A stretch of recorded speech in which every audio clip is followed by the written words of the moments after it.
I got a special treat on the 5-star flex. My man, recruiting insider for the University of Georgia Bulldogs, Jeremy Johnson. Jeremy, what's going on, big dog? Nothing much, man. How you doing? Man, I'm great. I'm great. Listen, it's a very exciting time of the year. UGA Clemson next weekend. How many recruits do you expect to be at that game in Atlanta? I mean, it'll be a good handful. I mean, I definitely think there'll be multiple commits. A couple guys that Chase Linton out of North Atlanta, 4-star, just decommitted from Rutgers, is expected to be there. That's Mm, probably the biggest uncommitted guy that'll be there. 2026 5-star for high 4-star Ekene Okongbo. I'm sorry if I butchered your name, man. But his brother's committed to Georgia or plays for Georgia. He's a freshman, but big offensive tackle out of North Carolina is also expected to be there. Yeah, that's kind of the list right now. I'm sure that we will find more names over the next couple of weeks as or the next couple of days as those guys kind of make their plans. no, absolutely. All right, so that's a really big game. And I know you're really like the guy in recruiting, but I want to talk a little more just outcome. How do you see that game going? I think it'll be a really competitive game. Okay. Georgia's gonna have a chance to make some, you know, statements on defense just because Clemson runs that spread offense and they got an experienced quarterback. Got a couple guys in that running back room that have played a lot too. Phillip is a big time player that we've seen here in Georgia for a while. So um, that'll be an opportunity for them to see some of the things that they may see later in the year with the Ole Misses, the Alabamas, even a little bit of what Tennessee runs just Mm, schematically on offense. So it'll be a good test for them, whether win or lose or draw. That'll be something they can file away for later in the year. I think it'll be competitive. Georgia's offense will have a chance to kind of build an identity. all right. They lost Brock Bowers, so you gotta try to figure out what you're gonna do. You don't just lose Brock Bowers and then things just kind of pick up right where they left off. You have to find some new playmakers. Obviously, Oscar Delp's a good player. I mean, Oscar probably would start for 98% of the teams in college football if Brock Bowers weren't there last year. So Right. uh, he'll have his opportunities, and this probably has a chance to be his coming out party next week. Sounds exciting. All right. Speaking of exciting, there's nothing more exciting in the recruiting world than a flip. Who, who do you think that Georgia has their eye on with the spatula? Oh man, they got a couple guys. I mean, Chase Linton before he decommitted from Rutgers was a big time target. Braxton Cowell's another Rutgers commit that Georgia's been. They offered I think last week, 2 weeks ago that they're really talking to a lot. Uh, I mean, Kevin Wynn's a guy that's committed to Florida State that Georgia hadn't stopped recruiting, and they're still recruiting. Especially losing Christian Garrett, that recruitment becomes even more important just because of Georgia needing another guy in the defensive line room. Potentially a three technique type of guy. So I think that Kevin Wynn, like I said, Braxton Kyle. I mean, even a guy like Shane Marshall, a running back at Irwin County that's committed to Minnesota, is a guy that you might want to watch down the road a little bit. Committed.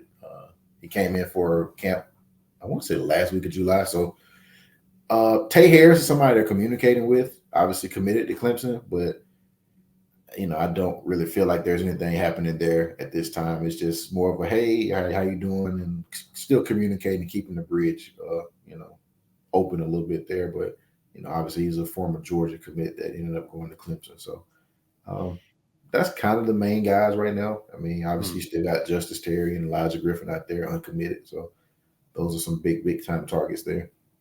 Justice Terry and Elijah Griffin, as you mentioned, are two of the most highly sought after defensive linemen in this cycle. Can you give me an update on those two and where they stand in their recruitment? Yeah, both guys are taking their time. I mean, I think Justice is gonna go all the way up until National Signing Day, and he's gonna take his visits. He's gonna take a look around, and he's been to Alabama, he's been to Georgia multiple times. Feel like Georgia has a lot of momentum, but there's still 2 or 3 more months left in this thing, so you just never know what's gonna happen there.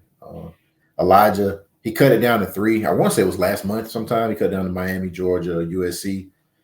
Georgia has been a program that has been on his radar for since his freshman year. They've recruited him hard. They've been a major priority on his list as well. I feel like they have a lot of momentum. They have a lot of energy there, and I think his recruitment probably will come to a close. I don't know if he goes all the way to signing day. He may go to maybe October or November, and he takes an official visit during the fall. He took a unofficial, which that says a lot, just because those things are valuable. You don't want to just throw them away. I mean, he took an unofficial when everyone else was on official visits, so he paid his own dime to come up here and be with some of those guys, during their official visits. Some of the guys ended up being commit. So that kind of tells you where he thinks of Georgia. I feel like nothing's really changed there. And he took a visit to USC, but I feel like Georgia's in a good spot there. And we'll see. We'll see what happens this fall. Absolutely. What position group do you consider to be Georgia's strongest that they have committed right now to 25 class? Oh man, I'm gonna go with receiver just Oh because, wow.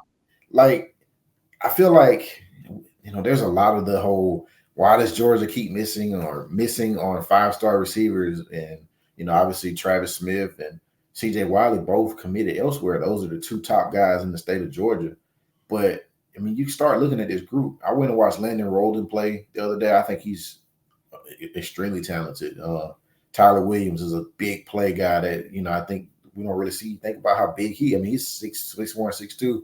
It's another outside type receiver. And then you got Talon Taylor is a guy I don't think people around nationally have really appreciated as much yet, just with how I mean, it's a big play guy. Like, he does a lot of great things, and he has a lot of upside as far as like where he could be at the next level. So I mean, I even count Elias Williams as a receiver. I mean, he plays predominantly receiver in high school. I mean, 6'7", 230, 225 pounds. That's a matchup nightmare. So, I mean, all of these guys have a chance to make an early impact. I feel like I'm missing one. Oh, Thomas Blackshear is a guy that is in the state of Georgia. Is kind of, he's down there in South Georgia, not really playing on, a lot of these big high profile games. But I mean, Thomas Blackshear is one of the best playmakers in the state of Georgia, and maybe the country, just because of how physical he goes and plays above the rim. I mean, he reminds me a lot of George Pickens, which is crazy to say. Oh, wow. I know that sounds crazy, but his game,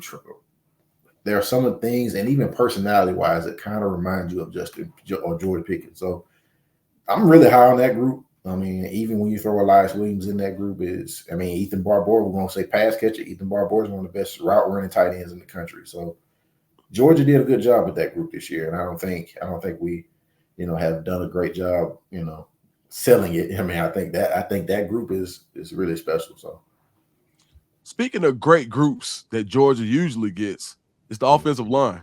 yeah. This year, there was a prospect that shocked a lot of people when he committed to Georgia, and that's Jazar Jackson. Am I saying that right? I think so. All right, I'm gonna start it over. Okay. Speaking of position groups that Georgia usually does really well at recruiting, one of those is offensive line.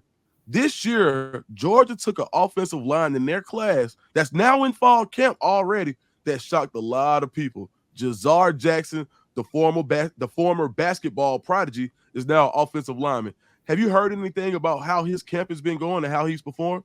Yeah, all the feedback we've gotten is that he's been really good, and this is somebody that there's not a lot of pressure for him to play right now. Georgia's offensive line is a veteran group; they're very talented, and they've had a lot of guys that they've recruited and think highly of. But him coming into that room as I think people are kind of surprised with how quickly he's picking up football. I mean, that's kind of been the whoa, he's huge. Whoa, he can actually play. He's not just big and out there still learning how to play. He's picking up this stuff really quickly.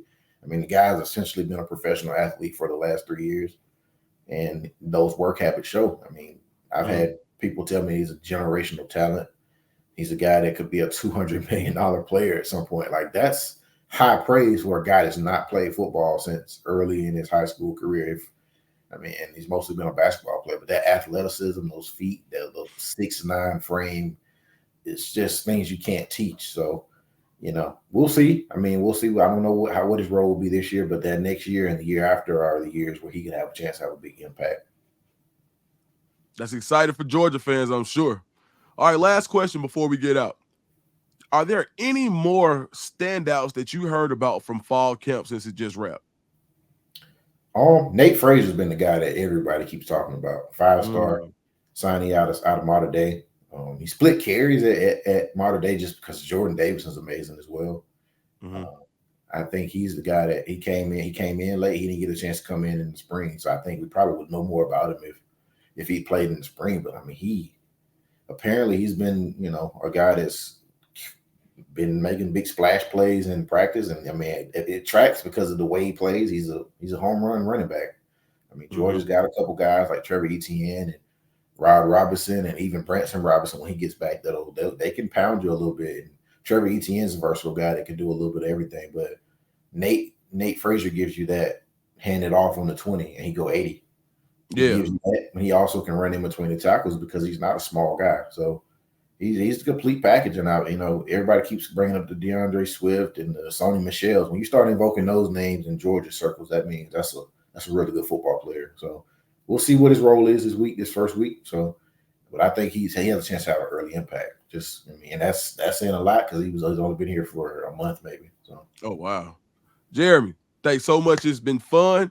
I'll see you again in about 2 weeks. That cool? Oh yeah, absolutely. I love the show, man. Love being on it. Definitely appreciate you having me.